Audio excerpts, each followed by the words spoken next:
Bien, buenos días a todos. Vamos a empezar el trabajo de hoy día. Esta es la sesión número 17 del calendario académico, ¿no? Ayer en la tarde han sido colocadas las notas del examen parcial en ORCE y se ha incorporado también los bonos correspondientes a cada uno de los 6 grupos que se han conformado, ¿no? El grupo 1, el grupo 2, el grupo 3, el grupo 4 y el grupo 6 tienen un bono de 2 puntos en el examen parcial. Buenos días, Diego, buenos días a todos. Y el grupo 5 tiene un bono de 1 punto, ¿no? Entonces ustedes pueden confirmar eso en ORCE con las notas de ORCE de acuerdo a las notas que ya ustedes tienen en el aula virtual, suma 2 más el redondeo correspondiente, ¿no? Bien, lo otro, voy a dejar para el martes la entrega de un pequeño instructivo para la práctica calificada número 4. No he tenido tiempo, he estado bastante, bueno, con bastantes problemas. Eso debe estar listo para el día martes, ¿ok? Quedan algunas dudas en relación a un tema. Voy a utilizar algo de tiempo para resolver eso.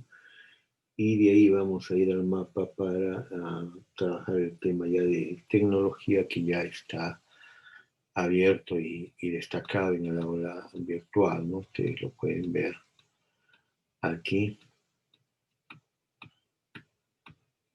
Ahí está, ¿no? Acá, ¿no? Ahí lo están encontrando, donde están las diapositivas, ejercicios con respuestas, ejercicios y problemas y práctica dirigida, ¿no? Recuerden que estamos trabajando básicamente con los mapas mentales, que vendrían a ser una suerte de sustituto de las diapositivas. Yo creo que tienen que hacer 3 cosas, ¿no? 1, tienen el libro, leer el capítulo. 2, tienen las diapositivas, trabajarlas, de repente en grupo. Y 3, seguir pues las clases con el mapa más la pizarra, ¿no? Muy bien, vamos a pasar a pizarra. Vamos a pizarra. Y a ver, creo que existe todavía alguna inquietud en algunos de ustedes con relación a uno de los problemas del examen, ¿no? Con relación a uno de los problemas del examen. Vamos a hacer un comentario rápido con relación al tema, ¿no? Entonces, estamos hablando de qué cosa, de una función de utilidad de este tipo, ¿no? Y por lo tanto, estamos hablando de una curva, ¿no? O un mapa, perdón, de curvas de indiferencia del mismo tipo. ¿Ok? A ver, esto se nos ha ido.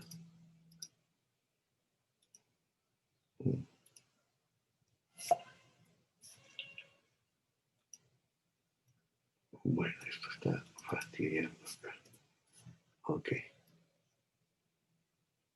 Entonces, como hemos hecho en otras oportunidades, trabajamos, digamos, con un mapa de curvas de indiferencia, como las que estoy manejando acá. Una cosa que deben tener bien en cuenta ustedes es lo siguiente, ¿no? ¿Sí? Recuerden entonces el concepto de que más es referido a menos. Entonces, esa es la línea. ¿Cuándo ocurre esa línea? Esa línea ocurre con esa dirección positiva cuando estamos hablando de un bien en el eje horizontal y de un bien en el eje vertical, ¿ok? Ese es el tema. Si ahora nosotros consideramos, ¿no?, el problema que estuvo planteado, ¿no?, un problema que estuvo planteado. Lo que teníamos es una recta de presupuesto que había que, a ver,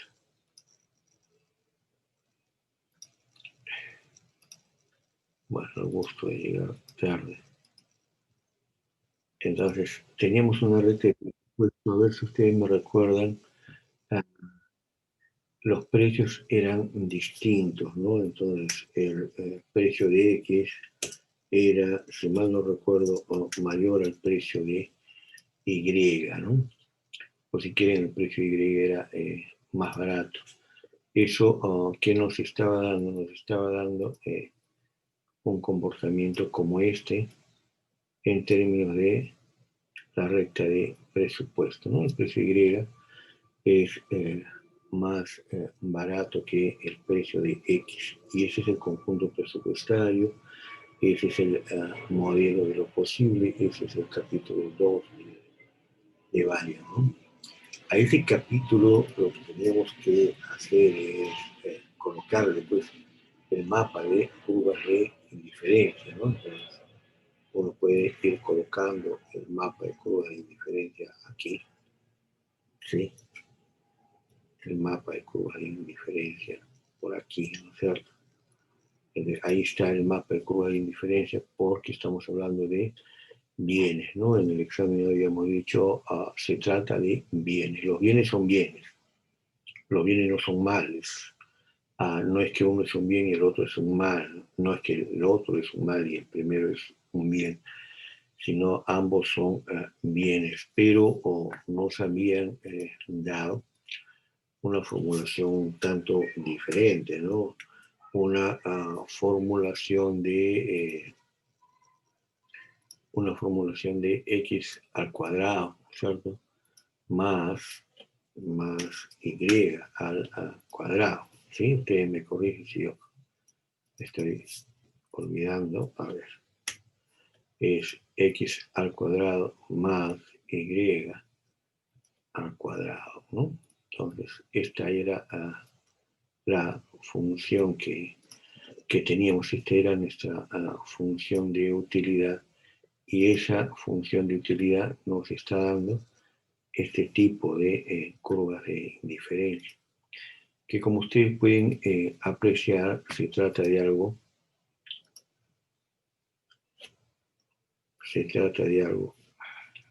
hoy estamos también,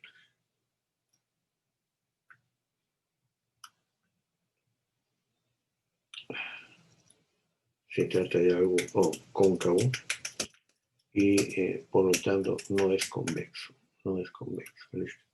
Entonces la pregunta que existía, la pregunta que ha hecho una compañera, un compañero de ustedes es cuáles son las coordenadas, ¿no es cierto?, de el óptimo al consumidor. Entonces, en general lo que se ha hecho es igualar la tasa subjetiva de cambio con la tasa objetiva de cambio, ¿no? Entonces, es algo como hacer esto, ¿no? Entonces, vamos a ya limitarnos un poco y decir, bueno, es algo así, ¿no? Es algo así. Entonces nos han dicho, bueno, ahí está la solución, ¿no? Entonces, esa es la respuesta y podemos calcular entonces las coordenadas de cada punto, ¿no? Entonces, este es el punto y lo que faltaba era simplemente definir cuánto es para el X, ¿sí? Y bueno, cuánto es para Y, ¿de acuerdo? ¿Sí? Entonces, esa es la pregunta. Lo que ocurre entonces,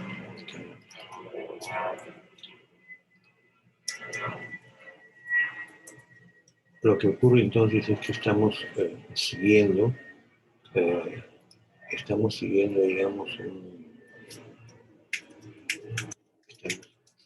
un argumento sin tener en cuenta los puestos para que el argumento sea válido, ¿no? Para que el argumento sea válido. Ese es, creo, el problema, ¿no? Nos dicen igual la tasa subjetiva con la tasa objetiva, lo cual significa encontrar qué cosa, una solución, ¿no? Una solución interior de tangencia, ¿no? De tangencia. Caso típico, bueno, caso típico es Cobb-Douglas, ¿no? Cobb-Douglas, ¿no? Dicho sea de paso, un paréntesis, estuve temprano viendo una conferencia de un profesor chileno en la Universidad de Chicago sobre la Escuela de Chicago, la Escuela de Economía de Chicago y el liberalismo, ¿no? Y un comentario que yo no lo conocía, por lo menos, es que Cobb-Douglas, bueno, sí sabía que Cobb-Douglas había sido profesor de la Escuela de Chicago, pero Cobb-Douglas también había sido senador, ¿no? Y senador del Partido Demócrata, ¿no? Un tema me pareció interesante, me hubiera llamado la atención si hubiera sido un político republicano, ¿no?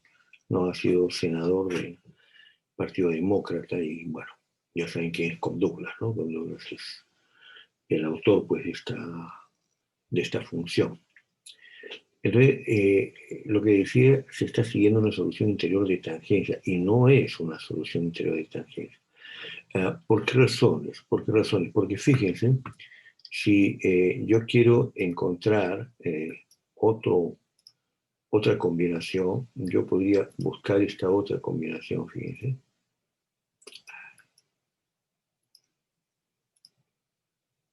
Acá yo puedo encontrar otra combinación y ustedes me dicen si la nueva combinación es mejor o es peor, ¿no? Entonces yo les voy a dar una nueva combinación. Acá tienen ustedes una nueva combinación. Entonces, la combinación que está abajo a la derecha es mejor que la solución de interior de tangencia. Ustedes me responden.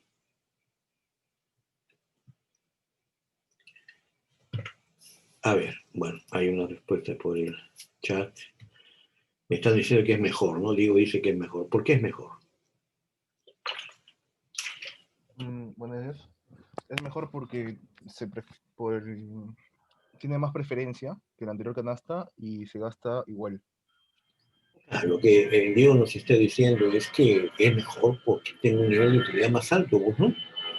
Pues tengo un nivel de utilidad más alto, es decir, he trepado donde a la curva de diferencia más alta, lo cual significa que la solución interior de tangencia no es una solución en el caso de bienes con función de utilidad cóncavas, ¿sí? ¿De acuerdo? Porque acabamos de encontrar una que es mejor, entonces podríamos encontrar otra que también sea mejor. Ya podríamos encontrar infinitas más, ¿no es cierto?, que podrían ser mejores que las que acabamos de encontrar, ¿no? Por ejemplo, acá tienen una más, ¿no? Acá tienen una más, que es mejor que la anterior, ¿no? Entonces, eso nos plantea un tema interesante, ¿no? El tema es que la solución interior de tangencia no es una solución si se trata de con funciones de utilidad cóncavas, ¿no? Va a estar determinado por los precios. En este caso, lo que yo tendría que hacer es moverme a la curva de indiferencia más alta posible, porque ese es el óptimo del consumidor, y eso lo voy a encontrar aquí, ¿no? Eso lo voy a encontrar ahí. Ustedes están apreciando ya el resultado. Y entonces lo que va a ocurrir es que yo tengo que moverme aquí. Ya más a la derecha de eso es imposible desde el punto de vista de la restricción presupuestaria, ¿no? Y entonces acá ya he encontrado, ¿verdad?, el óptimo del consumidor. Entonces, ahora ya tengo el óptimo del consumidor, que es este de acá, ¿cierto? Entonces, este es el óptimo del consumidor. Y el óptimo del consumidor, ¿qué cosa es? Es una solución es una solución de esquina, ¿no? De esquina. O sea, está en una esquina, es decir, solamente va a consumirse un bien, no se va a consumir dos bienes, ¿no? No tengo el presupuesto o tengo presupuesto para consumir cantidades de ambos bienes, pero eso no maximiza mi utilidad. Observen de que lo que acabo de decir está acá, ¿no? Lo que acabo de decir, es que esta combinación, que es la solución interna de tangencia, solución entre comillas, ¿no? Implica que el consumidor consume una cantidad de bien en el eje horizontal y una cantidad de bien en el eje vertical. Pero la solución verdadera, el que es el verdadero óptimo del consumidor, el que nos permite alcanzar la curva de indiferencia más alta posible, es una solución de esquina y por lo tanto lo que está ocurriendo es que el consumidor prefiere consumir un bien y no dos bienes, ¿no? Entonces, una conclusión de eso es la siguiente, ¿no? Entonces, conclusión, ¿no?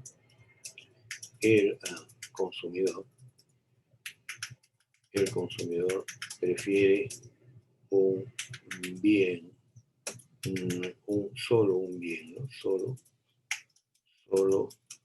un bien. Es decir, no prefiere la variedad, ¿no? Y eso lo hemos comentado en clase, ¿no es cierto? Es decir, acá estamos hablando de un modelo que nos dice, mira, ¿sabes qué? El consumidor solamente quiere este bien nada más, el otro no lo quiere, ¿no? ¿Qué frecuente es esta función de utilidad? Muy poco frecuente, ¿no? Ayuda precisamente para, por la vía negativa, robustecer las preferencias que implican variedad, ¿no? Y la variedad significa de que el consumidor prefiere pues muchas cosas diferentes. O lo van a ver ustedes en otro momento, ¿no? Cuando veamos modelos de mercado. En microeconomía lo van a ver en términos de productos diferenciados y no productos diferentes, ¿no? Ya hemos dicho, productos diferenciados satisfacen la misma necesidad, productos diferentes satisfacen necesidades diferentes, ¿no? Entonces, la gente que utiliza una sola camisa, bueno, tiene probablemente preferencias cóncavas, sino convexas, ¿no? Hay otras personas que prefieren pues una camisa rosada, una negra, una azul, una marrón, una de manga corta, de manga larga, una con rayitas, etc. Esos son productos diferenciados y la tendencia es a la variedad, ¿de acuerdo? Ok, esto era entonces en la respuesta a las consultas y a la respuesta a las consultas sobre este tema, las coordenadas de la solución de este problema, ¿no? De este problema, a los que le haya tocado este problema, porque ya saben que esto ha sido una batería de preguntas de desarrollo y otra batería de preguntas objetivas que se han elegido aleatoriamente, ¿no? Entonces, no siempre una solución interior de tangencia o no siempre una combinación interior de tangencia es una solución como en este caso. ¿Ok? No sé si tienen alguna pregunta con relación a este tema para dejarlo, esto o corresponde a una duda planteada, ¿no? Ok, si ustedes no tienen alguna pregunta, vamos a volver ahora a cambiar nuestra pantalla. Me confirman si estamos viendo lo mismo. Ahora estoy en Xmind, ¿no? Para ver un poco el conjunto de lo que viene a ser el capítulo 18. Varian 18, ¿no? Y para que ustedes ya saquen, pues, o empiecen a trabajar el capítulo 18. Tienen el libro, tienen la guía de estudios, tienen los ejercicios en castellano, tienen los ejercicios en inglés, tienen los ejercicios con respuestas, no con solucionario, para que vayan avanzando en este tema, ¿no? Una primera cosa que hay que decir acá Perdón, nadie me ha confirmado si estamos viendo todo lo mismo. Ok, gracias. Una de las cosas entonces que interesa acá es lo siguiente, ya, a ver, por favor, con mucho cuidado con relación a lo que vamos a escribir acá. Metodológicamente es lo mismo que en los capítulos previos correspondientes a qué, correspondientes a la demanda. Sin embargo, no es lo mismo. Metodológicamente es una cosa y el concepto es otra cosa, ¿ok? Entonces, ¿eso qué es lo que quiere decir? Quiere decir lo siguiente, a ver, quiere decir de que si nosotros estamos pensando, por ejemplo, ¿no?, en algo como lo que acabo de hacer hace un momento, en la pizarra, ¿no? Si nosotros estamos pensando en algo así, estamos pensando en algo así, ¿sí? Y luego en algo así, a ver, así, y finalmente en algo así. A ver, ahí está. ¿Sí? Ok, si ustedes ven algo así, lo vamos a ver más adelante, lo vamos a ver más adelante. Pero las diferencias conceptuales van a ser importantes, ¿ya? Entonces, a ver, cuando nosotros miramos esto de acá, vemos curvas de indiferencia, ¿no? Ahora vamos a ver isocuantas de producción, ¿sí? Cuando nosotros miramos acá,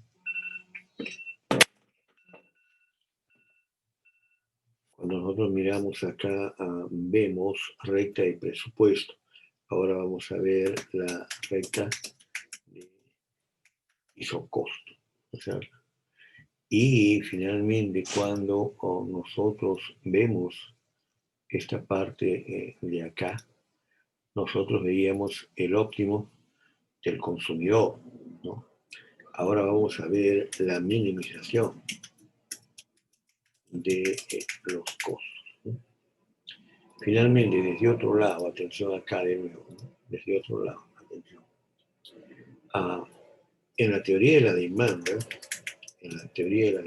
yo tenía un modelo de lo que se puede, tenía un modelo de lo que se quiere y finalmente tenía un modelo de lo que se hace, ¿ok?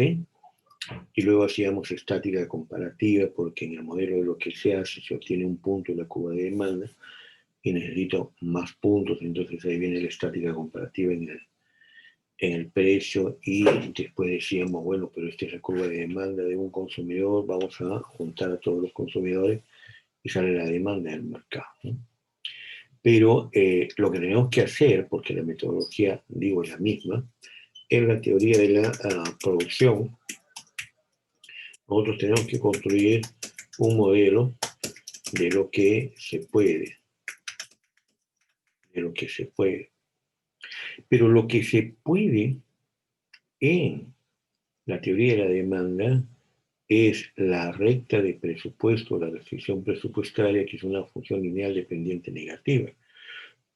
Y lo que se quiere es una curva de indiferencia que en el modelo general, en el modelo regular, ¿no?, es una función no lineal dependiente negativa convexa, ¿no?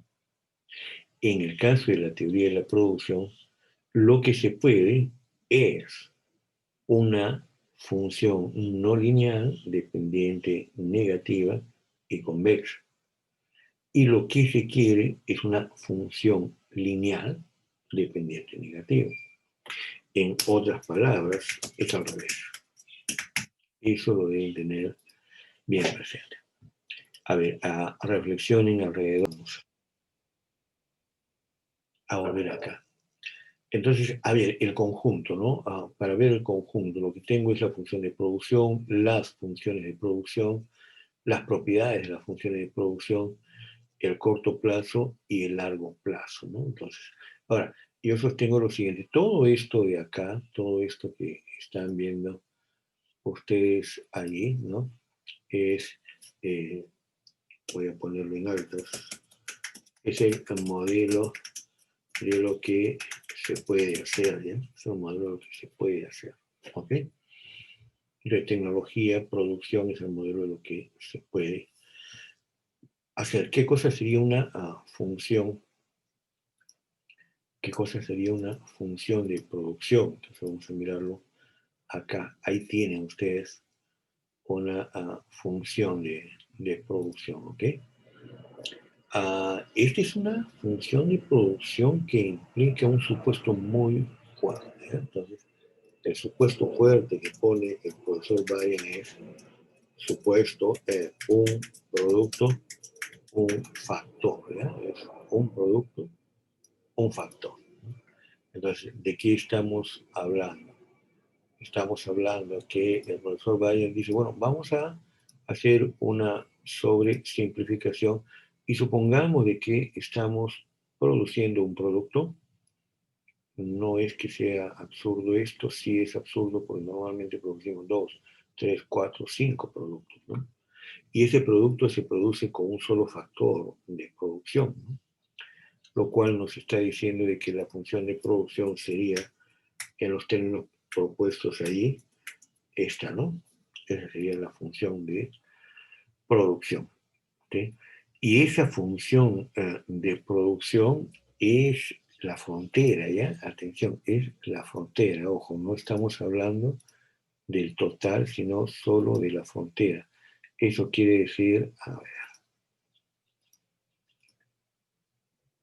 eso quiere decir de que estamos hablando de esto, de esta parte de acá, ¿ya? De esta parte de acá, ¿no? Bueno, acá yo no puedo dibujar como lo hago en la pizarra, pero estamos hablando de esta parte de acá, ¿sí? Entonces, esa frontera es la función de producción. Mientras que lo que encuentran ustedes en el resto, ¿no? O sea, todo el resto, todos los puntos que están debajo, ¿no? Más la frontera es el conjunto de producción, ¿sí? Entonces pregunto, ¿a qué les recuerda esto?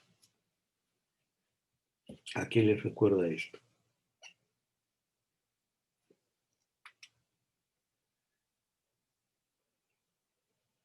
¿Eh? ¿Alguna intervención? ¿A qué les recuerda esto? El concepto de frontera, ¿no? El concepto de conjunto, ¿no? De la frontera es la recta de presupuesto, ¿sí? El conjunto es el conjunto presupuestario. La frontera es la parte eficiente. En la recta de presupuesto, ¿qué significa eficiencia? De que el ingreso destinado para comprar los bienes se ha usado para comprar los bienes y se ha agotado. Ese es un punto en esa frontera que es la recta de presupuesto. La parte que está debajo de ese nivel de ingreso es factible, porque nos sobra el dinero, pero que nos sobra el dinero es una ineficiencia. Recuerden que el ingreso es orientado al gasto, ¿no? Y si no cumples con todo el gasto, entonces no eres eficiente, ¿no? Entonces, voy a quitar esto que se ve feo. La idea, por lo tanto, es la siguiente, ¿no? Cuando ustedes están en la frontera, ¿sí? Ahora sí voy a colocar cosas así. Cuando ustedes están en la frontera, ustedes están produciendo de manera eficiente. De manera eficiente, ¿qué significa? De que están logrando el máximo de producción dada la cantidad de empleo del factor. Vamos a ponerlo de esta manera ahora, ¿no? Dada la cantidad de empleo del factor, por ejemplo, acá, ¿sí? ¿Sí? Entonces, la cantidad que tienen ustedes aquí abajo del factor, esta cantidad que tienen del factor, va a generar este máximo de producción, esta cantidad máxima de producción. Pero por supuesto ustedes pueden producir también de manera factible, pueden producir acá, por ejemplo, ¿no? Pueden producir acá, ¿sí? Pueden producir acá, ¿sí? Pueden producir acá. Entonces, todas esas que serían combinaciones que no son eficientes, ¿no? Entonces, ahí estaríamos hablando de una ineficiencia. Son combinaciones ineficientes, ¿no? Y al otro lado lo que tendríamos son combinaciones eficientes, ¿no? En este lado tendríamos combinaciones eficientes. Acá son combinaciones eficientes. ¿Listo? Entonces lo que están viendo ustedes es un modelo de lo que se puede hacer, ¿no es cierto? Ahora, pregunto, ¿por qué tiene esa forma la frontera? O sea, la función de producción, ¿por qué tiene esa forma? ¿Alguien me puede decir?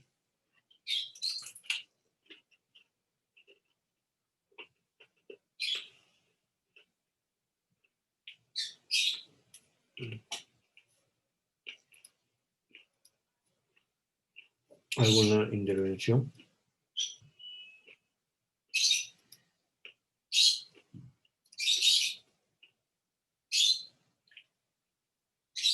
Pregunto, repito, la forma de esa función, es decir, ¿por qué esa función no tiene esta forma, por ejemplo? ¿No? A ver, ¿por qué no tiene esta forma? ¿No? ¿Por qué no tiene esta forma? ¿Sí? ¿Por qué tiene que tener esa forma? ¿No? ¿Tiene alguna idea?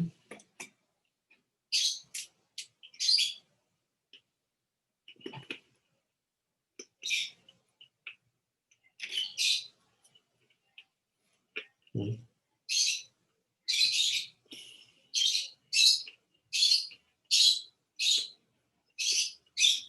Ok, nadie me está diciendo nada. Entonces vamos a asumir ahora lo siguiente. ¿Ya?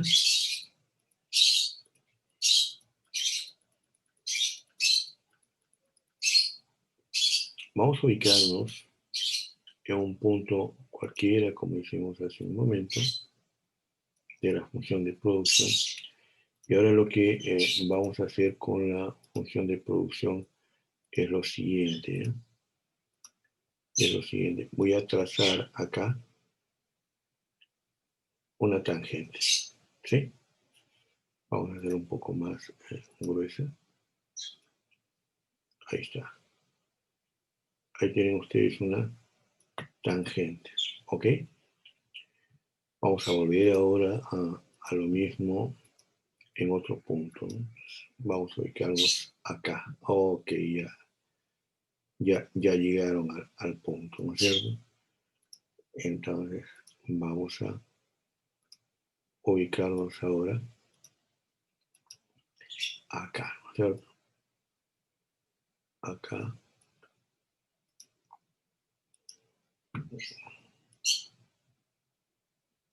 Acá.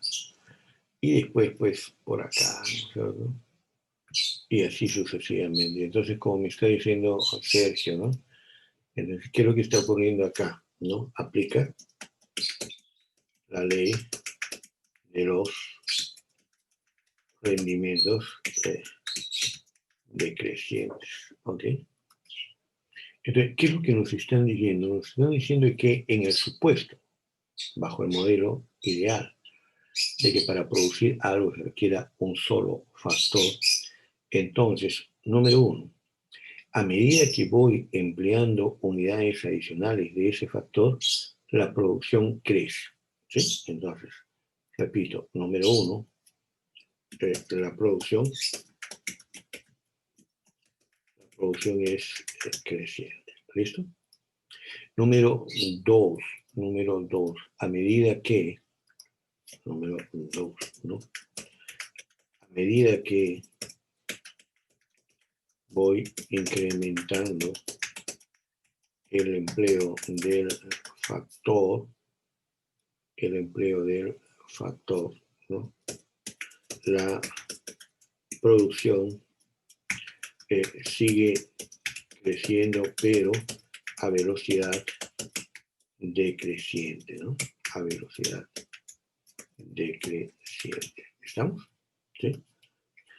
Entonces, la idea es que el factor de producción empieza a agotarse, pues, ¿no? Entonces, si uno quiere saber cuál es el factor de producción típico, por ejemplo, entonces uno dice, estamos hablando del trabajo, ¿no? 1 hora de trabajo, 2 horas de trabajo, 3 horas de trabajo, 4 horas de trabajo, 5 horas de trabajo, ¿no es cierto? O un trabajador, 2 trabajadores, 3 trabajadores, 4 trabajadores, etc. ¿Ok? Entonces, eso nos está dando una idea de la función de producción, nos está dando una idea de la función de producción. Ok, si esa es entonces la función de producción. Muy abril, Andrés. Ya, gracias. Si esa es la idea entonces de la función de producción, yo podría ahora extender el modelo y entonces decir, a ver, atención, decir, Y es una función en X, ¿no? En A, en B, en C, en D, en E, en F, en la típica en N, ¿no? En N, ¿sí? Es decir, estamos hablando de que yo puedo expresar una función de producción en términos de infinitos factores de producción, ¿no es cierto? Obviamente, un modelo como el que ustedes están viendo acá, un modelo como este, no lo puedo ver, ¿no es cierto? No lo puedo ver, ¿no? Y yo estoy viendo un modelo como este, ¿no? Yo estoy viendo un modelo como este. Pero una pregunta interesante es si puedo ver un modelo como este, ¿no? Un modelo como este, por ejemplo. ¿Sí? ¿Estamos? Es decir, ¿será posible ver un modelo como este? Bueno, sí es posible, ¿no es cierto? Sí es posible, es decir, nosotros podríamos presumir, ¿verdad?, de que lo que tenemos es 2 factores de producción. Entonces, lo que normalmente se hace es trabajar de esta manera, ¿no? Es decir, supongamos de que yo tengo, atención acá, el factor capital acá, ¿sí?, como un valor genérico, y el factor trabajo aquí como un valor genérico. Entonces, ¿cómo sería la función de producción? La función de producción sería más o menos así, ¿no? Así. ¿Sí? ¿Algún comentario con relación a esto? O mejor, ¿a qué se parece eso?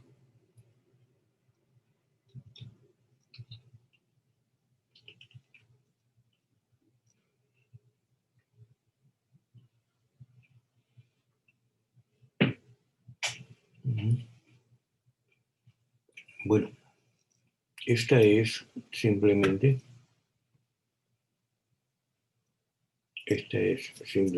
la curva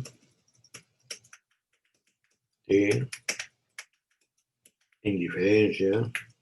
No es la curva de indiferencia, ¿no? Es metodológicamente igual, ¿no? Es la curva isocuanta, ¿no? Es la curva isocuanta, ¿no? ¿Cuál es la idea de una curva isocuanta? La idea de una curva isocuanta es que yo puedo, atención acá, ubicarme aquí. ¿Eh?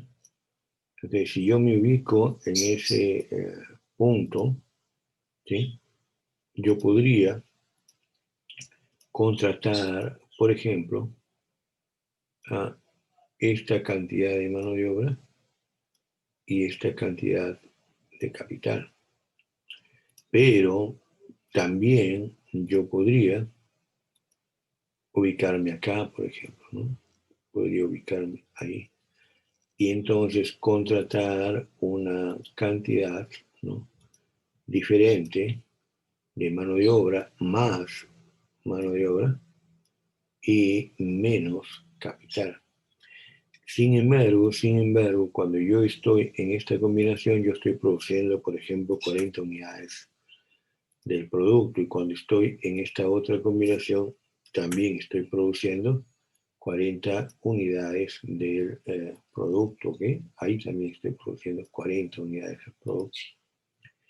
En consecuencia, cuando decimos nosotros hizo cuánta, estamos diciendo algo bastante sencillo, ¿no? Estamos diciendo hizo igual, ¿no?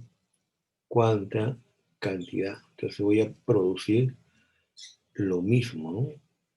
Y significa además de que yo tengo tecnologías de producción infinitas, ¿no? En este caso, infinitas. O sea, ya salí del modelo, un factor, un producto, y ahora estoy en el modelo dos factores, un producto.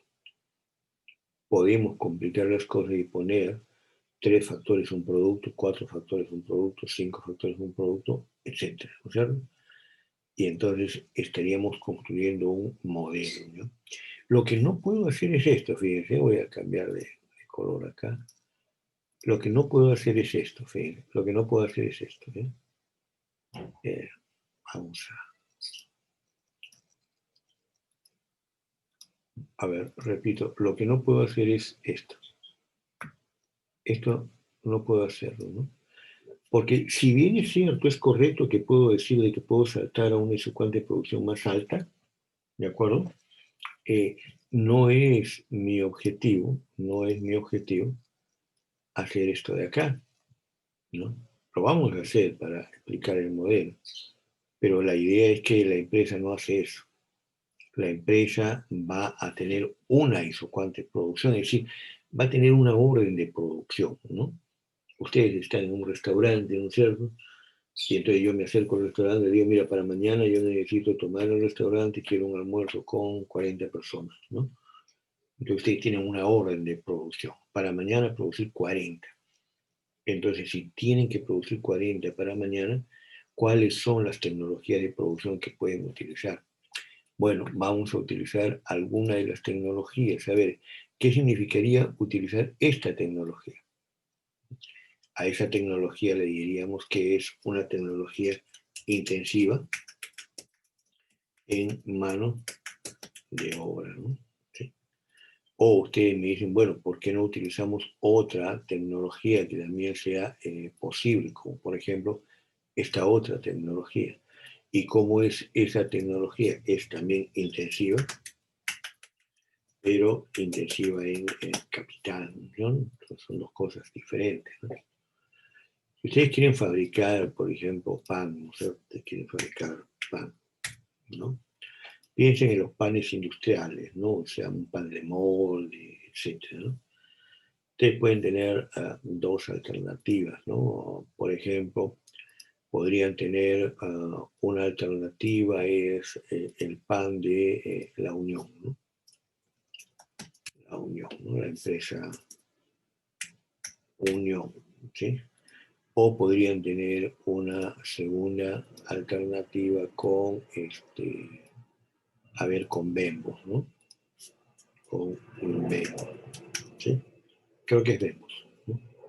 Ojo, no estamos hablando de las hamburguesas, ¿eh? Estamos hablando de la fábrica mexicana de panificadora de Bembos que queda en el Callao, aquí en Carmen de la Legua, ¿no? Esta fábrica de acá es así. Esta fábrica de aquí es así, ¿no? O sea, Bembos tiene una fábrica muy intensiva, ¿no? En capital. No, lo he puesto exactamente al revés, ¿no? Disculpen. Lo he puesto exactamente al revés. A ver, vamos a tener que borrar esto. Ya está. Entonces, lo que decía es unión, ¿no? Es intensiva en mano de obra, ¿sí? Y Bembos más bien es intensiva en capital, ¿ya? Entonces, es como si ustedes se imaginan, pues, de que la producción de pan en Bembos es un túnel donde al comienzo del túnel hay un obrero que aprieta un botón, ¿sí? y al final del túnel hay otro obrero que está con una, qué sé yo, carretilla recogiendo el pan ya elaborado, ¿no?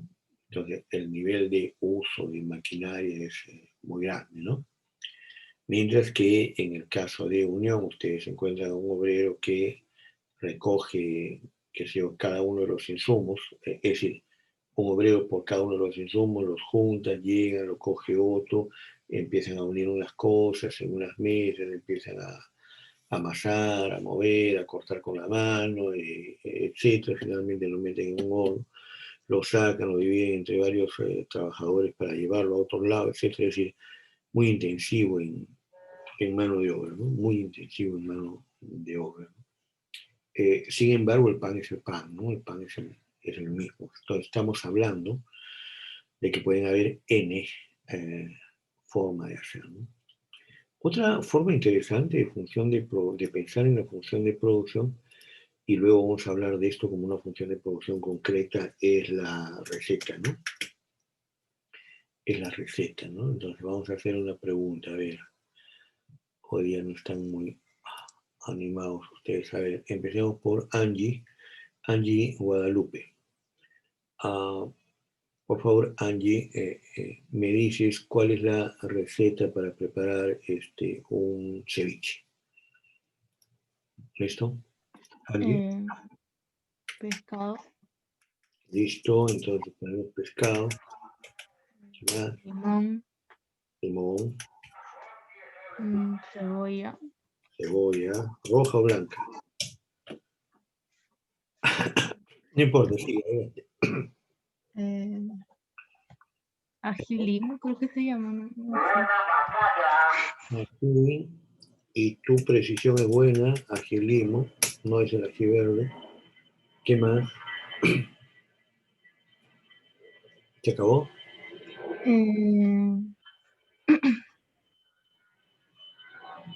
Creo que tiene ¿Cómo? apio, creo que lleva. Sí, guión, rocoto. Rocoto, guión.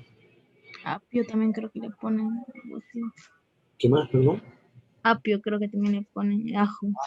Apio, bueno, apio, listo. ¿De acuerdo? Sí. Apio, y lo pongo apio.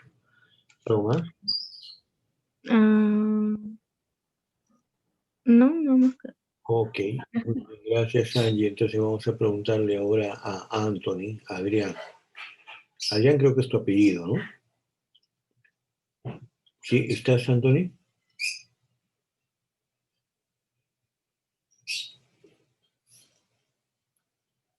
A ver, creo que Anthony no está.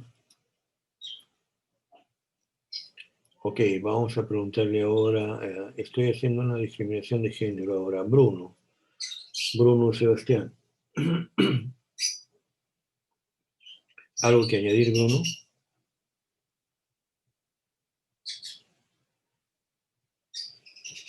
No está tampoco Bruno. Diego Alessandro, Buena, profe. ¿cómo estás? ¿Puedes añadir algo o quitar algo, no? Agregarle sal y en mi caso, mi familia usa hielo también, a veces. Ok, entonces, a ver, estamos añadiendo sal, genial, porque estaba bien feo ese ceviche, ¿eh? Y le estabas colocando hielo. Ok, muy bien. Mis profundos conocimientos cevicheros me dicen de que nuestro compañero es un buen cevichero, ¿eh? La colocación de hielo en el bol, ¿no? En la bandeja donde estamos colocando el pescado cortado es una pieza clave en todo esto, ¿no? Una pieza clave. Y no es fácil para cualquiera, ¿no? Entonces, es fácil decir, pues, pescado, limón, cebolla, ají limo. No sé si va al rocoto, ¿no? Kion y apio está bien, ¿no? Está bien. Sal, yo le añadiría pimienta, ¿no? Yo le añadiría la pimienta.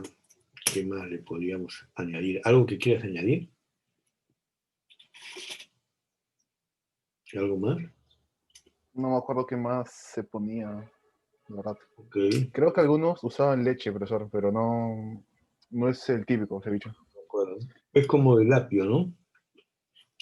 Ahora, Ajá. al apio yo le pongo un poco lo pondría entrecomillado, pero es una cuestión de la primera parte del curso, o sea, es una cuestión de preferencia, ¿no? Porque hay gente que le echa el apio picado al ceviche y a alguna gente le gusta. Creo que la mayoría no, pero mucha gente sí utiliza el apio, solo que nadie lo ve el apio, ¿no? Nadie lo ve el apio porque ahora ya es casi un estándar la leche tigre, ¿no? ¿Sí? Que no es un producto aparte. La leche tigre es un producto aparte, pero estoy hablando de un ingrediente, ¿no? Para el ceviche, ¿no? La idea en el fondo es que cuando tú empiezas a trozar tu pescado, las partes menos regulares del filete de pescado, incluso las partes más azules, ¿no? Las partes más oscuras, las utilizo para hacer un caldito igual con ají limo y apio, ahí se le echa el apio, cebolla, etcétera, ¿no? Y hacer un batido y un licuado después, un colado después para añadirlo, ¿no? Ah, y después, ¿no? Cogemos el ceviche, lo echamos en la mano y no lo comemos, ¿no? Lo llevamos a la boca, porque nadie ha puesto un plato, nadie ha puesto una cuchara, un tenedor, ¿no es cierto? Nadie ha puesto una mesa. Ah, atención, lo que quiero decir es esto, no quiero decir de que alguien se ha equivocado, ¿no? No quiero decir de que nuestra compañera no sabe bien, de que nuestro compañero no sabe bien, no. Lo que estamos diciendo es que el solo hecho, atención, el solo hecho de determinar, de identificar el vector fila de los elementos, componentes, ¿no? Ese solo hecho es muy difícil, ¿no? Es muy difícil, no es tan simple. O sea, una vez más decimos, ser empresario pues no es fácil, pues, no es fácil, ¿no? Porque tienes que hacer una investigación para finalmente decir esto, ¿no? Un detalle como el hielo es un detalle de procedimiento, de la elaboración, ¿no? Otras cosas pueden ser añadidos de otros insumos, ¿no? El ceviche carretillero, ¿no? El ceviche de marisco, ¿no? El ceviche mixto, ¿no? El ceviche con pota, ¿no? El ceviche con, qué sé yo, ¿no? El ceviche con chicharrón, ¿sí? El ceviche con chicharrón, ¿no es cierto? En fin, van a encontrar ustedes 100 formas diferentes. Y todavía falta ahí el arte, ¿no? El arte que es el cocinero que no se lava la mano para preparar el pescado y sale más rico, ¿no? Estoy hablando de que hay ciertos detalles que son, a ver, en términos precisos son, voy a ponerlo por acá, secreto industrial, ¿no? Secreto industrial, ¿no? O sea, a ustedes no se les ocurre pues, llamar al dueño de Apple, ¿no? Y decirle, oye, puedes decirme cómo diablos haces tus procesadores para yo prepararme o fabricar un teléfono celular, ¿no? Entonces, no te lo van a dar, ¿no? O te lo van a dar con un altísimo costo de transacción. Ok, muy bien, ya tenemos entonces un tema. El mundo de lo posible, ¿no? Es el mundo de las isocuantas. Pero el mundo de las isocuantas tiene como característica de que el empleo marginal, adicional, ¿no? de unidades de un factor dado los otros factores, tiene un comportamiento decreciente, donde aplica la ley de los rendimientos decrecientes. Es decir, voy a borrar todo esto, es decir, uno tendría que pensar en que este modelo de acá es el resultado de una aplicación de corto plazo, ¿no? Entonces, ¿qué significa corto plazo aquí? aquí corto plazo significa de que uno o varios de los factores, ¿no? Son fijos, ¿no?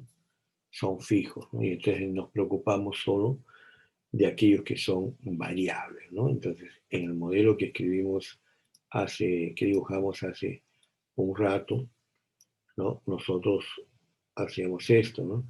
Y nosotros lo que decíamos es, supongamos de que tenemos este modelo para producir, ¿no? Este modelo para producir. Bueno, uno puede decir de que esto de acá es largo plazo, ¿no? Porque estamos hablando de las cantidades de dos factores de producción. ¿Cómo haría para el corto plazo? Bueno, yo diría, si esto es capital, por ejemplo, y esto de acá es mano de obra, labor, mano de obra, ¿no? Entonces yo podría decir, a ver, un momento, vamos a estudiar la producción asumiendo, voy a quitar esto mejor, vamos a asumir la producción asumiendo que el capital está fijo, ¿no? Que el capital está fijo, el capital está fijo. Entonces, ya no estoy en el largo plazo, estoy en el corto plazo. Entonces, cuando el capital está fijo, yo digo, ok, la cantidad que yo necesito de mano de obra es la que estoy marcando acá. Y utilizando esa cantidad de mano de obra, entonces yo estoy en condiciones de alcanzar este nivel de producción. Ya está. Y ese punto es eficiente. Y yo puedo hacer modificaciones de el corto plazo moviendo el capital, ¿no? Moviendo el capital, moviendo el capital. Y ustedes van a encontrar una cosa interesante, a ver si coinciden conmigo, fíjense. Si ustedes aumentan la cantidad de capital, ustedes disminuyen la cantidad de mano de obra, ¿eh? Ustedes disminuyen la cantidad de mano de obra. Pero si ustedes disminuyen la cantidad de capital, van aumentando la cantidad de mano de obra, ¿no?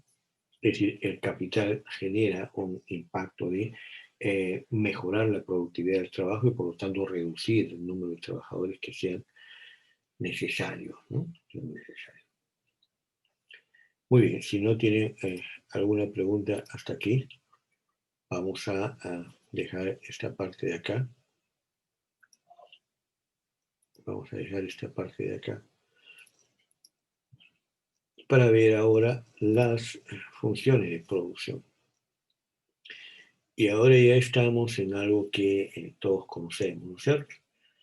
Entonces estamos hablando del factor en el eje horizontal, el factor en el eje vertical. Ya no estamos hablando del bien en el eje horizontal, del bien en el eje vertical. Estamos hablando de los factores, ¿no es cierto? Y estamos observando una isocuante producción, una segunda isocuante producción, y podemos seguir construyendo isocuantes de producción, ¿no es cierto? Podría yo armar una siguiente isocuante producción, ¿no? Ahora, antes de hacer mi isocuante producción, yo podría hacer lo siguiente. Podría unir, ¿no es cierto?, estas combinaciones que están acá, estas que están acá, yo las podría unir, ¿verdad?, con una función acá, observan ustedes, ¿sí? Y entonces van a encontrarse con algo que ya vimos antes, ¿no? Con algo que ya vimos antes, ¿no? ¿Cómo formularían esa función en términos algebraicos ustedes? ¿Alguna intervención?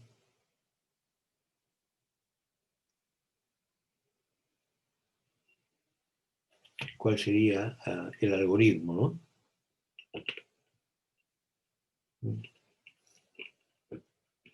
Ok, muy bien, ¿no es cierto? Entonces lo que tendríamos es decir mi función de producción, ahora voy a hablar Q, cantidad que produce una empresa, es una función de qué? De el mínimo ¿no es cierto?, de el mínimo de, digamos, a veces, ¿sí?, x sub 1, para seguir lo que dice en la gráfica, b veces x sub 2, ¿no? X sub 2. Voy a utilizar una tabla digital en una próxima mejor, para que esto se pueda hacer más sencillo, ¿eh? Entonces ahí tienen ustedes una función, entonces ya tienen los tips, ¿no? Es decir, igualamos, ¿sí?, despejamos x sub 2 y nos va a salir esta función de acá. Esta es la que nos va a salir. Y después lo que tenemos que hacer es bien sencillo, ¿no? Lo que tenemos que hacer es coger el eje, ¿no? El vértice, ahí donde se encuentran, ¿verdad? Ahí donde se encuentran. Bueno, esta última parte de acá, a ver, vamos. Esta última parte de acá tiene un nombre, ¿no?, que se llama la ruta de expansión. Esto se llama la ruta de expansión. Ok, lo que me está diciendo la ruta de expansión es lo más obvio, ¿no?, de que la dirección es esta. Eso es lo que me está diciendo la ruta de expansión. ¿Qué más me está diciendo esto? Me está diciendo, fíjate, si tú utilizas una combinación como esta, vale decir, si tú empleas, ¿no?, esta cantidad, tú empleas esta cantidad del factor 2 y esta cantidad del factor 1, vas a producir la misma cantidad que si emplearas, ¿no?, una menor cantidad del factor 2 y la misma cantidad del factor 1. Pero te va a ocurrir por todas partes, ¿no? O sea, te va a ocurrir también cuando tú te encuentres, por ejemplo, acá, ¿no? Te va a ocurrir igual. En este caso, lo que vas a tener es una muy grande cantidad del factor 1, ¿verdad?, y una pequeña cantidad del factor 2. Ahora, la pregunta es cuál es el impacto que va a tener esta combinación o esta combinación diferente a esta combinación de acá, ¿no? En las tres combinaciones que ustedes están viendo, la producción se alcanza, o sea, esta producción se alcanza, se obtiene.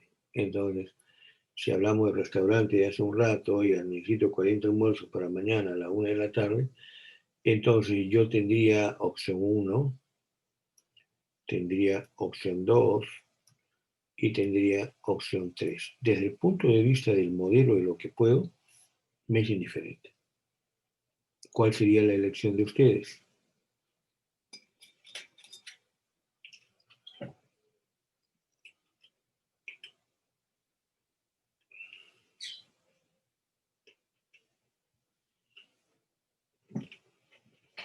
La opción 2, ¿verdad? Se me está indicando la opción 2. En realidad, cuando nos planteamos este tema en la teoría del consumidor, lo que estamos diciendo es, ¿no? Lo que estamos haciendo es maximizar, ¿no?, la utilidad dada la restricción presupuestaria, ¿no? ¿Sí? ¿Cómo lo plantearíamos acá en la teoría de la producción, ¿no? En el caso que Diego me está señalando, vamos a utilizar, Diego y Paul me están diciendo, utilizar la combinación de factores 2, ¿no? ¿Por qué la combinación de factores 2? ¿No? Porque estoy minimizando los costos dada la función,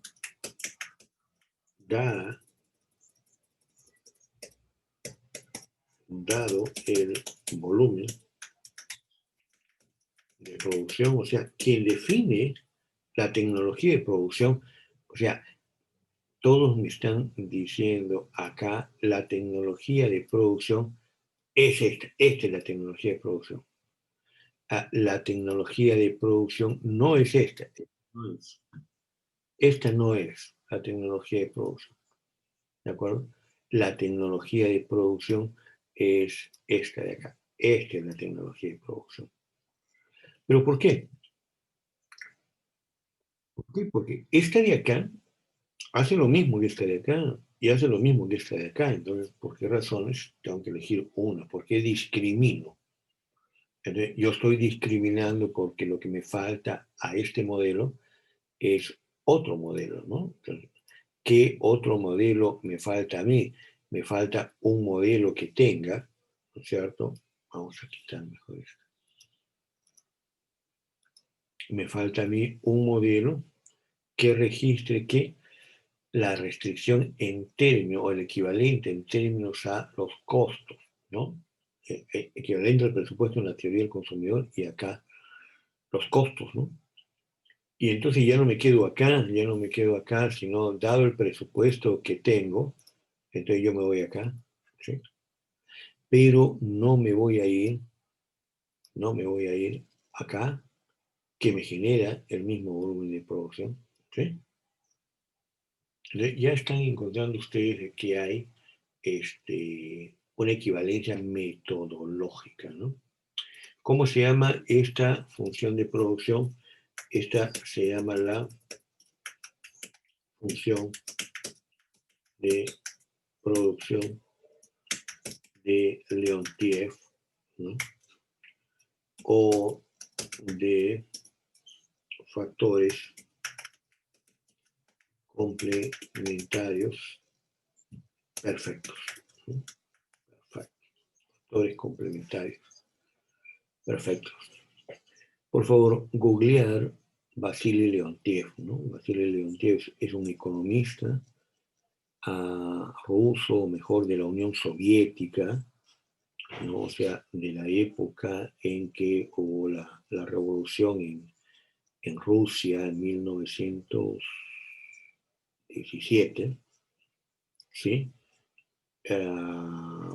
Y empezó pues el socialismo, comunismo, como quieran llamarle, en la Rusia. Él fue un economista de la Unión Soviética, o sea, del modelo socialista comunista de Rusia, Vasily Leontief.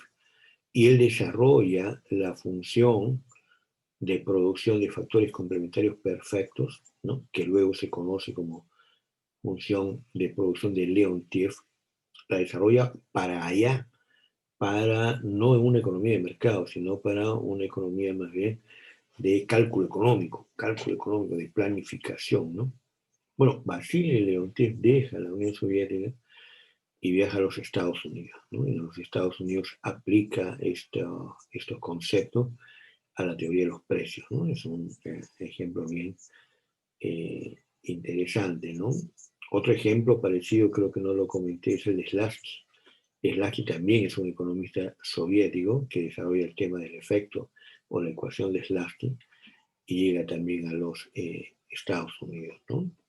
Un dato ilustrativo, anecdótico, interesante.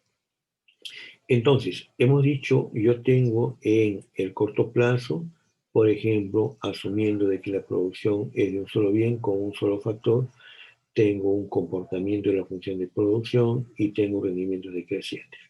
Si yo considero el largo plazo, puedo estandarizar con dos factores de producción para construir un modelo y entonces se me ocurre generar las funciones de producción. La primera función de producción que nos encontramos es la función de Leontief, ¿no? Donde, o la manera vulgar de hablar de la función de Leontief es la función receta.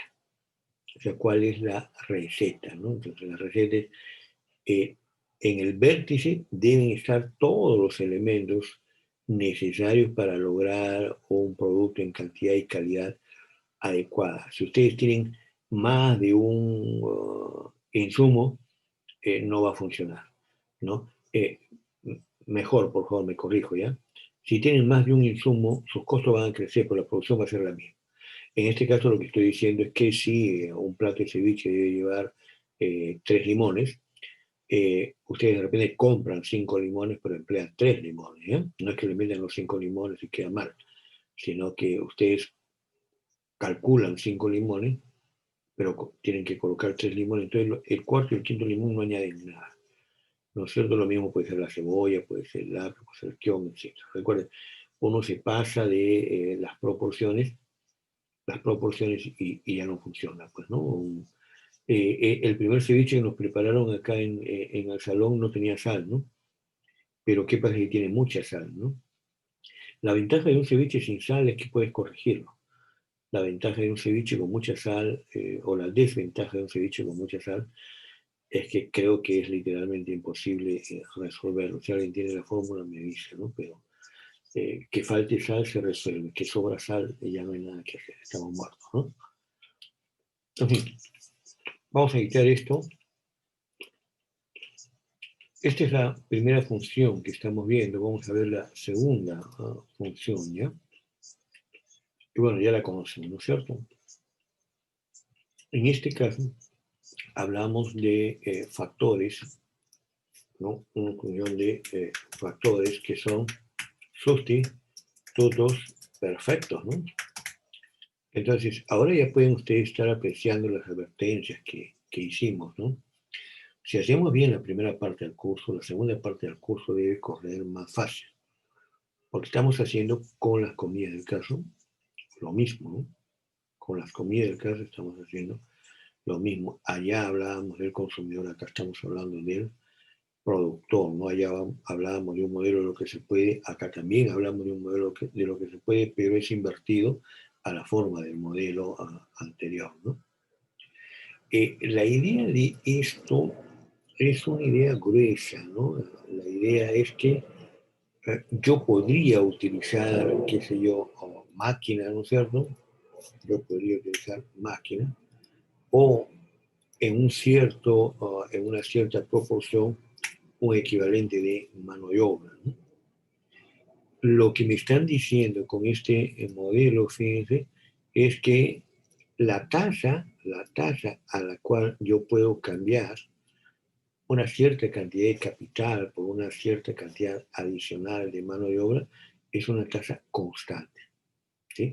Es decir, yo puedo hacer el mismo corte acá, ¿sí? Y la tasa es la misma que acá y la tasa es la misma.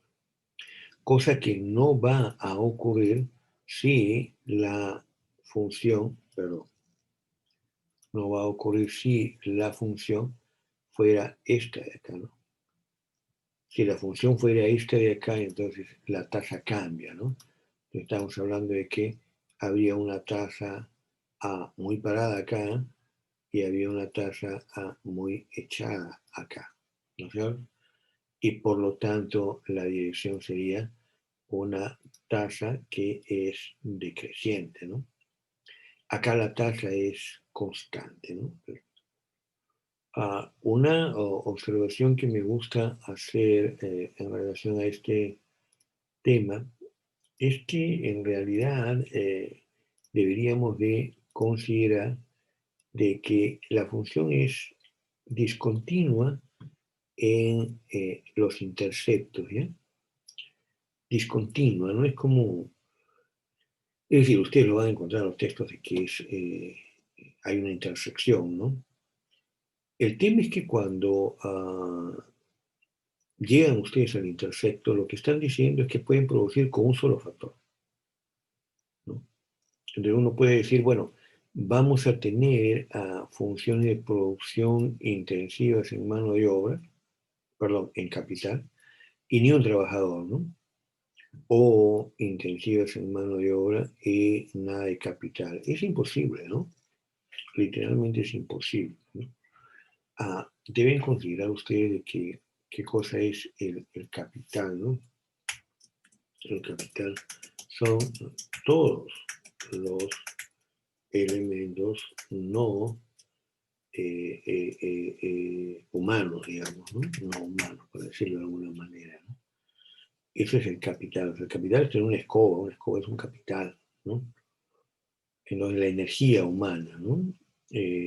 Se apoya de capital. Entonces, la sola mano de obra no permite, ¿no? Otra cosa es que lo consideremos costos hundidos, ¿no? Ya eso es aplica una diferencia. Entonces, la presunción acá es que alguna cantidad de capital se debe requerir y después ir aumentando mano de obra.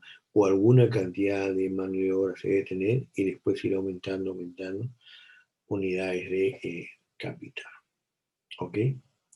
Fíjense de que acá ya tenemos miles de problemas, ¿no? Es decir, armar la función de producción de corto plazo, ver el tema de la ley de los rendimientos decrecientes, ver los tipos de funciones de producción como sustitutos perfectos, como leontiefos complementarios perfectos, ¿no? Y todas las cosas que hay allí detrás. ¿Ok? Muy bien, sigamos entonces. Y acá tenemos la última, pues, ¿no? Entonces, y hay más, por supuesto, podríamos hablar de las cuasilineales, por ejemplo, ¿no? Entonces, ¿acá de qué estamos hablando? Estamos hablando, pues, del profesor Cobb Douglas, ¿no? De la Escuela de Chicago, como comenté hace un rato, ¿no? ¿Sí? Entonces, y esto ya lo conocemos también. ¿Cómo ya van ustedes a conocer, obviamente, los resultados de esto, ¿no? Los resultados de esto es que, en realidad, en el modelo nuestro, digamos que esta no va, digamos de que esta no va y digamos de que esta no va. Entonces ustedes tienen una orden de producción que es esta de acá. Y si tienen esa orden de producción, bueno, ustedes tienen que enfrentar esa orden de producción con una recta de costos o recta de esos costos. Y la solución en consecuencia sería la de encontrar el óptimo del productor como una solución de tangencia. ¿La diferencia cuál es? La diferencia es que yo no voy a tener más que una isocuanta de producción, pero yo voy a tener un mapa de rectas de isocosto, ¿no? Un mapa de rectas de isocosto. ¿Sí? Entonces uno dice, bueno, esta es la meta de producción, pero yo puedo, ¿no?, lograr la meta de producción, por ejemplo, acá, ¿eh? Yo puedo lograr la meta de producción acá. Acá está la meta de producción. Si estos son los costos, ¿no? Si estos son los costos, y esto es lo que puedo producir con esos costos, bueno, ya lo logré, pues, ¿no? Me dijeron que produzca esto de acá, ya lo logré, ¿no? También lo logro acá, ¿no? También lo logro ahí, ¿no es cierto? Ok, pero yo podría hacerlo mejor si es que utilizo una recta de presupuesto más baja, ¿no? Entonces, mientras que en la teoría de la demanda, ustedes trepan hasta alcanzar la curva de indiferencia más alta posible, en la teoría de la producción, ustedes bajan hasta alcanzar la recta de isocosto más baja posible, ¿no? Esas son las cosas que deben tener en cuenta, ¿no? Un ejercicio simpático para esto yo lo hago en Microeconomía 2, pero también con Microeconomía 1 en esta parte, y es decirles lo siguiente, ¿no? Cojan ustedes el libro de Varian, en el capítulo 18, cojan ustedes el primer párrafo del libro, abran su cuaderno, saquen su lapicero y escriban literalmente el primer párrafo del capítulo 18 del Varian, pero con la siguiente restricción. Si usted es diestro, escriba con la mano izquierda. Si usted es zurdo, escriba con la mano derecha. Entonces, la conclusión a la cual se arriba de esta experiencia es muy sencilla. Lo que les estamos pidiendo es fácil, ¿no? O sea, oye, se trata de escribir, que necesito mano, acá tengo mi mano, necesito lapicero, acá tengo el lapicero, necesito cuaderno, papel, acá tengo cuaderno. ¿Cuál es el problema? ¿Cuál es el problema? Bueno, escribe, oye, ya escribí, pero no se entiende nada. Hazlo de nuevo, ¿no? Hazlo de nuevo. Y ahora, bueno, ahora ya está mejor, ¿no? Entonces, la teoría de la producción comparada con la teoría de la demanda es como escribir con la mano izquierda cuando somos diestros. ¿no? O sea, tenemos la destreza de manejar la teoría de la demanda, y con esa destreza queremos manejar la teoría de la producción, pero como que los conceptos todavía no se nos ajustan bien, no lo logramos ver. Oye, allá hay la maximización, entonces acá ¿qué es minimización? ¿No? Allá lo que se puede es una función lineal dependiente negativa, y acá no, acá no. Acá lo que se puede es una función no lineal, pero dependiente negativa también, ¿no? Etcétera, ¿ok? Bueno, repito, no estamos desarrollando ningún ejercicio con relación a las funciones de producción, sino estamos viendo el modelo, ¿no? Entonces, dentro del modelo para un mapa, lo que tenemos es la función de producción para ver su comportamiento a medida que vamos incrementando el nivel de producción, después la tipología, ¿no? Y ahora vamos a hacer algo que es también consistente con lo que ya vimos antes, ¿no? Que las propiedades de las funciones de producción deberían incluir la monotonicidad y la convexidad, ¿no? La monotonicidad y la convexidad. Entonces, la monotonicidad lo que nos está diciendo es que si ustedes emplean más unidades de los factores de producción, la producción crece, ¿no? Y la convexidad está diciendo de que dada una tecnología de producción y una segunda tecnología de producción, yo puedo encontrar una tercera que al menos produzca tanto como la primera, ¿no? Ese es un tema, revisen ustedes esto, por favor. Es un tema asociado a lo que se llama eliminación gratuita, ¿eh? Eliminación gratuita.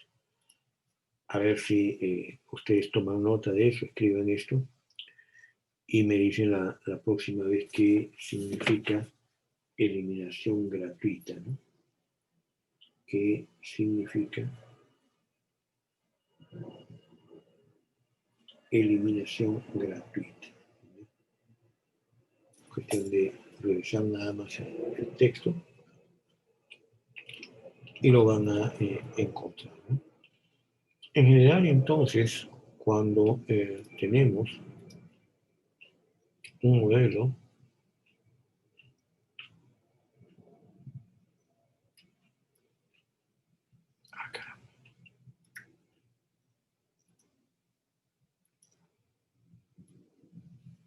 cuando tenemos un modelo como el del largo plazo,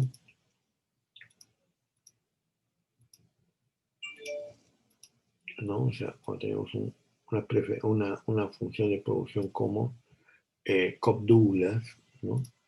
Entonces, la idea es que ustedes pueden tener, por ejemplo, una tecnología de producción acá más intensiva en capital y otra acá, ¿no?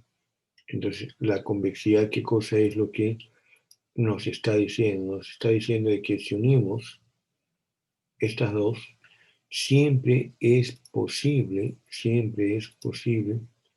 encontrar, ¿no? Una combinación que me permita producir más o lo mismo que estábamos produciendo en las dos tecnologías anteriores, ¿no? Entonces, si yo voy a utilizar esta tecnología o voy a utilizar esta tecnología, la convexidad me está diciendo que hay una tecnología que es la combinación de ambas, donde se genera más producción o al menos la misma cantidad de producción. Si la función de producción fuera de bienes sustitutos, de factores sustitutos perfectos, entonces estaríamos diciendo que la convexidad implica de que una tercera combinación, que es una tercera tecnología, que es una combinación de las otras dos, genera el mismo volumen de producción. En la que están viendo se genera un mayor volumen de producción, lo cual confirma la presencia de la característica de convexidad. ¿Ok? Muy bien, cerremos este negocio por acá y vamos al tema de corto y largo plazo, con el cual deberíamos nosotros estar en condiciones de cerrar la reunión del día de hoy, ¿no? Ya lo habíamos advertido acá arriba lo habíamos advertido, ¿no? Acá arriba lo habíamos advertido. el modelo que propone el profesor Varian para definir la función de producción es un modelo demasiado estricto porque está diciendo, supongamos de que se va a producir un solo bien con un solo factor. Ahora sabemos de que se produce con múltiples factores, un solo bien, y también pueden haber varios bienes que se producen.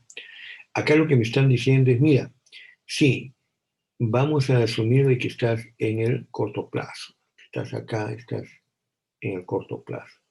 Entonces, como estás en el corto plazo, lo que tenías con relación al modelo general es lo siguiente, ¿no? Tú tenías esto, tú tenías algo así, ¿de acuerdo? Entonces, tú tenías las posibilidades de producir en un mapa isocuanta, ¿no? Como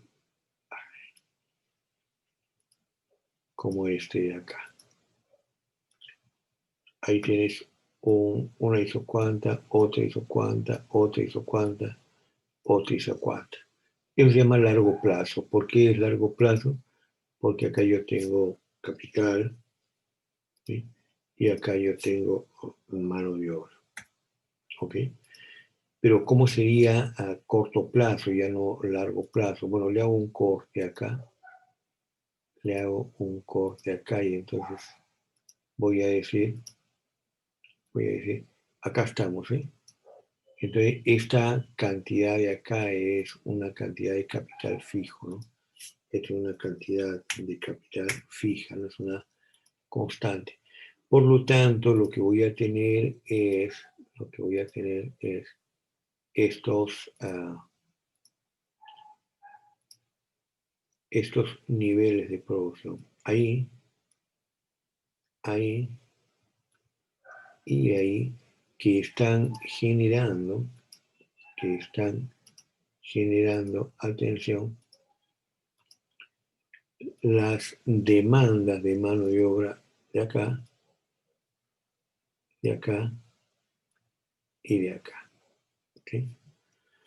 Entonces, lo que estoy diciendo ahora es que yo puedo evaluar el comportamiento del cambio en la producción en el corto plazo, manteniendo, por ejemplo, el factor capital constante y empezando a aumentar la mano de obra. Y lo que voy a encontrar es un comportamiento como este. Fíjense, lo que yo hago entonces es, dado el capital, yo voy a empezar a aumentar la cantidad de mano de obra. Y el resultado, ¿cuál va a ser? El resultado es el siguiente. El resultado es que yo llego a este nivel de producción, pero si utilizo más mano de obra, la producción crece, más mano de obra, la producción crece, más mano de obra, la producción crece, más mano de obra, la producción crece. ¿Sí? Siguiendo qué modelo? El modelo que estamos viendo acá arriba. El modelo que estamos viendo acá arriba, ¿sí? ¿De acuerdo? Acá ustedes ven de que a medida que se incrementa el factor, la producción va creciendo. Pero en este modelo que estoy planteando ahora, ahí lo que se está viendo es que la producción está creciendo, ¿sí? Está creciendo, ¿sí? Pero en un tramo nada más, ¿no? En un tramo, hasta llegar a un límite, ¿no? Hasta llegar a un límite. ¿Cuál es ese límite? Ese límite es más o menos acá, ¿sí? Lo cual significa entonces de que hay un momento en el cual la cantidad que emplean de mano de obra maximiza la producción. Entonces, acá se ha logrado maximizar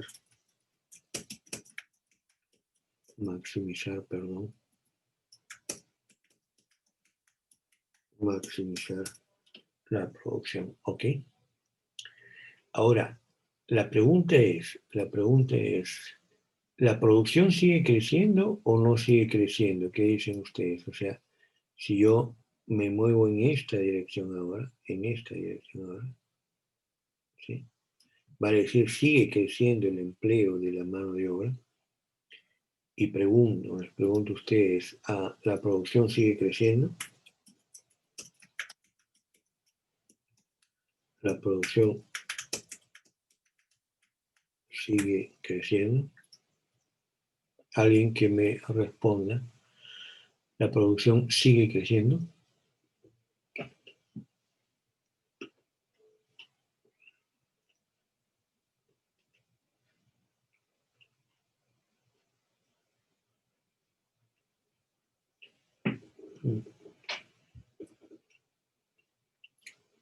Ok, en otras palabras, muy bien lo que me está diciendo Paul. En otras palabras, acá hay una suerte de franja, ¿no? O tramo, donde, fíjense, voy a utilizar este término, la productividad es creciente, perdón,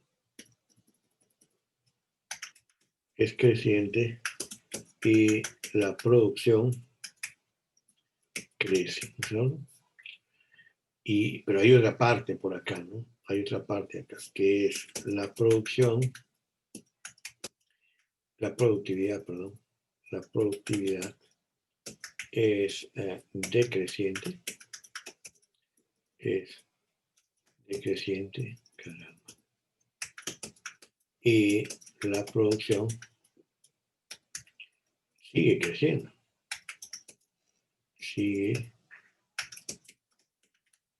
sigue creciendo, ¿no? Entonces, atención ahí, sigue creciendo, ¿de acuerdo? ¿Por qué? Porque en realidad lo que estamos midiendo acá, fíjense, lo que estamos midiendo acá es lo que se llama el producto marginal. ¿Qué cosa es el producto marginal? ¿En cuánto crece la producción si yo incremento en una unidad la mano de obra? Entonces, lo que estoy observando es que hay un primer tramo, y ahora sí voy a trazar una raya un poco más divisoria, ¿no? Entonces, voy a marcar acá una raya divisoria, entonces voy a decir, a ver, en esta raya de acá, ¿sí? En esta raya de acá, cuando estamos en este bloque de acá, la productividad es creciente. Cuando estamos acá, la productividad es decreciente. En ambos casos, el producto total sigue creciendo.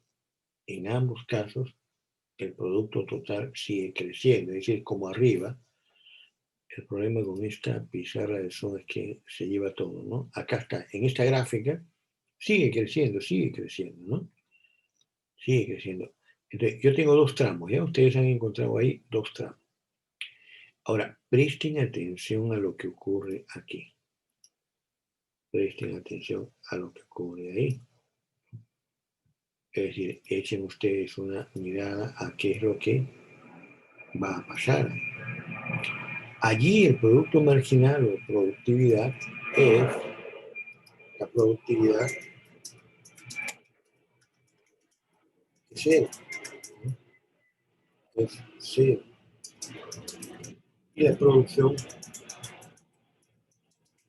deja de crecer. Y la producción deja de crecer. ¿Estamos? Ahora ustedes están apreciando algo más todavía. Ustedes están apreciando acá un tramo, ¿sí?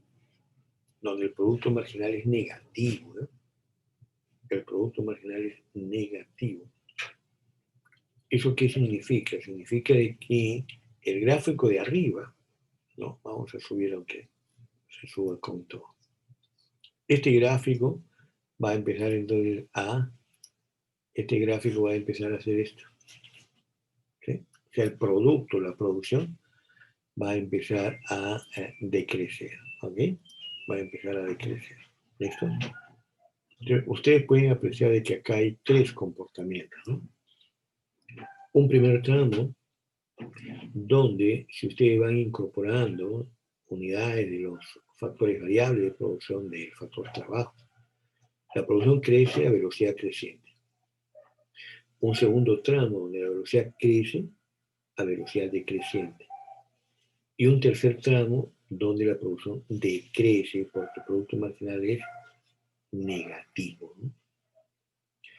Las empresas llegan ahí, pueden llegar ahí, pero tienen que asumir los costos de eso, ¿no? El Estado llega ahí con mucha frecuencia, ¿no? Por ejemplo, vamos a hablar en contra de los docentes. Hagan ustedes una estimación sencilla, ¿no? Entonces, ustedes dicen, ¿cuántas semanas de clase hay? Bueno, 15 semanas. ¿Cuántas sesiones de clase hay? Bueno, en general, 2 sesiones, 30 sesiones. ¿Cuántas son las horas promedio de clase? Bueno, un curso de 5 horas tendría 2 horas y media de promedio, ¿no? Entonces estamos hablando de 30 por 2.5, ¿verdad? Que son, ¿cuánto? Estamos hablando de un total de 75 horas. Entonces les pregunto a ustedes, ¿cuántas de las 75 horas esperan ustedes recibir o han recibido en los semestres anteriores? ¿Alguien se anime a dar una respuesta? De 75 horas de clases que tienen que recibir ustedes, ¿cuántas esperan recibir este semestre? O mejor, ¿cuántas recibieron el semestre pasado en alguno de sus cursos o en promedio, ¿no? ¿Alguien se anima a hacer el cálculo?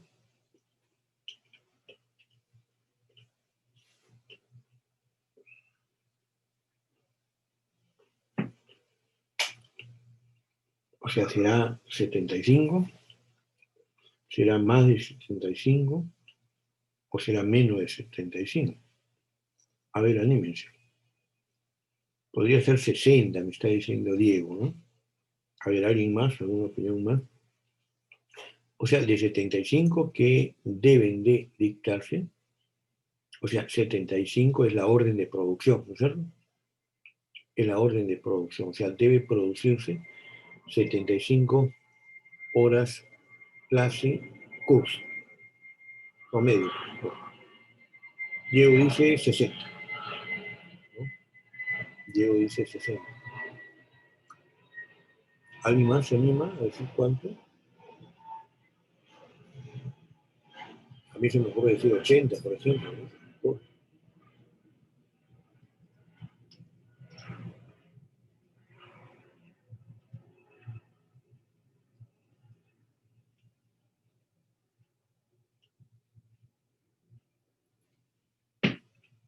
Nadie se anima.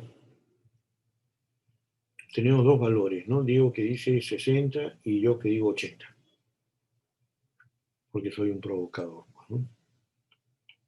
¿Nadie más? Bueno, asumiendo de que lo que dice Diego se generaría, estaríamos hablando de un 80%, ¿no? Un 80%, de un 20% que no se cumple, ¿no? Y eso tiene costos, ¿no? No tiene costos para ustedes, ¿verdad? Ahora, ¿cuál es el significado de eso, ¿no? De que los recursos están dispuestos para generar 75 horas. Todos los recursos están dispuestos. Pero solamente ha habido 60 horas, según Diego. Por lo tanto, se están desperdiciando recursos así de elemental, así de sencillo, ¿no?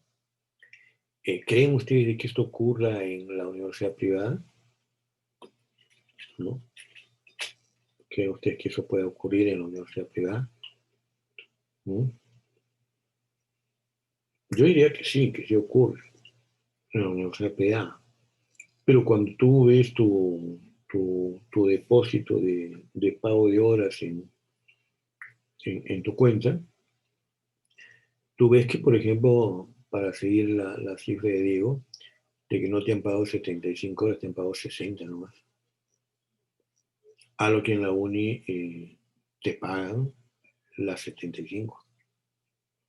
Y por lo tanto se convierte en un incentivo perverso, pues, ¿no? O sea, ¿por qué voy a dictar clases? Igual me van a pagar, ¿no?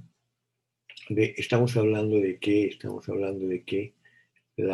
este tema se está produciendo, este tema, ¿no? Muy difícil de que ocurra en una empresa privada. Ocurre, por supuesto, pero el porcentaje debe ser muy bajo, ¿no? Entonces lo que tienen es un comportamiento con forma de U invertida, ¿no? Es una U invertida, el producto marginal, ¿no? Crece a velocidad creciente, llega a un valor máximo, empieza a decrecer, pero la producción sigue creciendo, llega a un valor cero, y si se continuara, ¿no?, aumentando, o sea, yo no he puesto la flecha hasta el otro extremo, ¿no?, la flecha de aumento del empleo de mano de obra. Si ustedes aumentan acá, obviamente el resultado es una caída en la producción, porque el producto marginal es negativo, ¿no?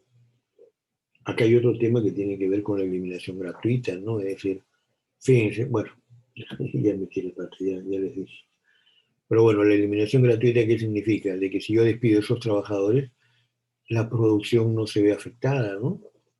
No se ve afectada, ¿de acuerdo? ¿Sí? Si yo tengo una eliminación gratuita, ¿no? No me cuesta eliminar esos trabajadores, ¿no? Pero igual léanlo, por favor, en el texto, ¿no? Muy bien, muy bien. Vamos a volver ahora. Y hoy día voy a terminar más temprano para hacer práctico lo que acabo de decir, ¿eh? Estoy tratando de no dictar a tantas horas seguidas, ¿eh? Largo plazo, largo plazo. Entonces, a ver, alguien que me diga cuál es el equivalente en la teoría del consumidor. Si hablamos de largo plazo, ya estamos hablando de lo que habíamos construido hace un rato, ¿eh? ¿Recuerdan? A ver, estamos hablando de esto. Si hablamos de largo plazo,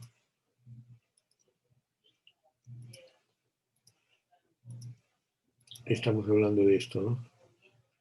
De eso estamos hablando, ¿no? O de un mapa de isocuantas, ¿no? Entonces, les pregunto a ustedes qué diablos sería la tasa técnica de sustitución. Simplemente haciendo clic al modelo de demanda y lo convierten en el modelo de producción. ¿Y qué cosa sería la tasa técnica de sustitución?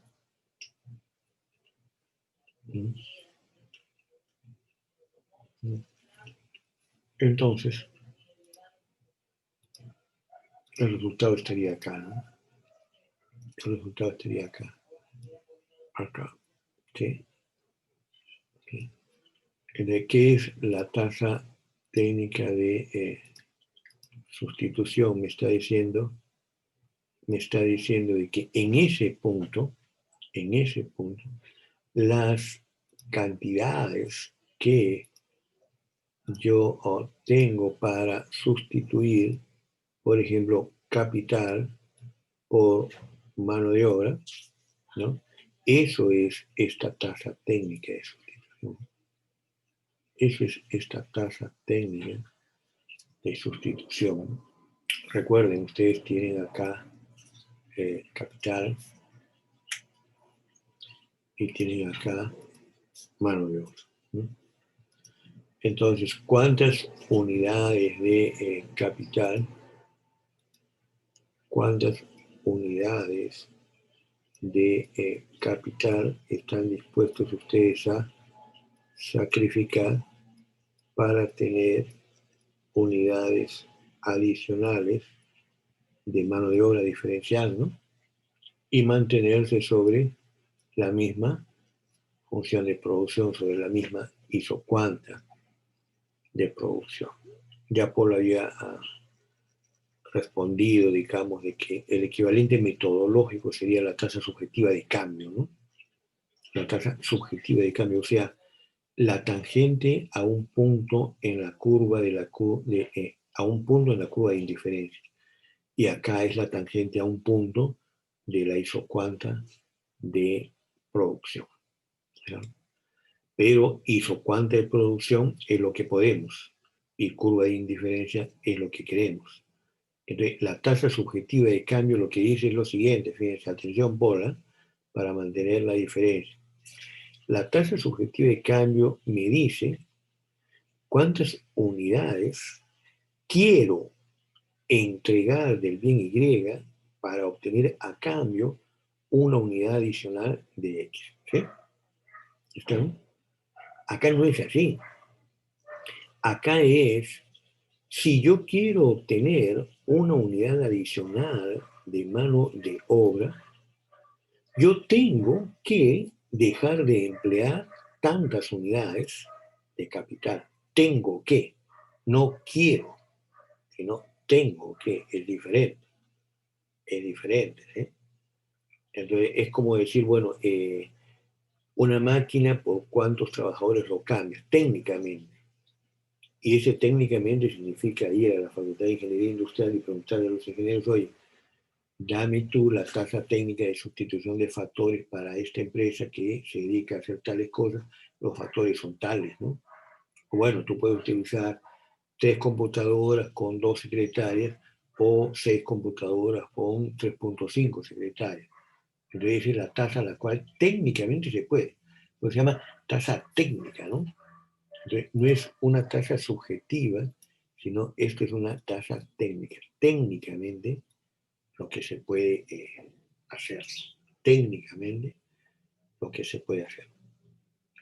Entonces uno tiene que preguntarse, ¿y dónde diablos está la tasa subjetiva? La tasa subjetiva. La tasa subjetiva es la que nos va a dar el mercado, en este caso con los precios de los factores de producción, ¿eh? Con los precios de los factores de producción. Pero eso ya lo vamos a ver en la siguiente reunión. Yo voy a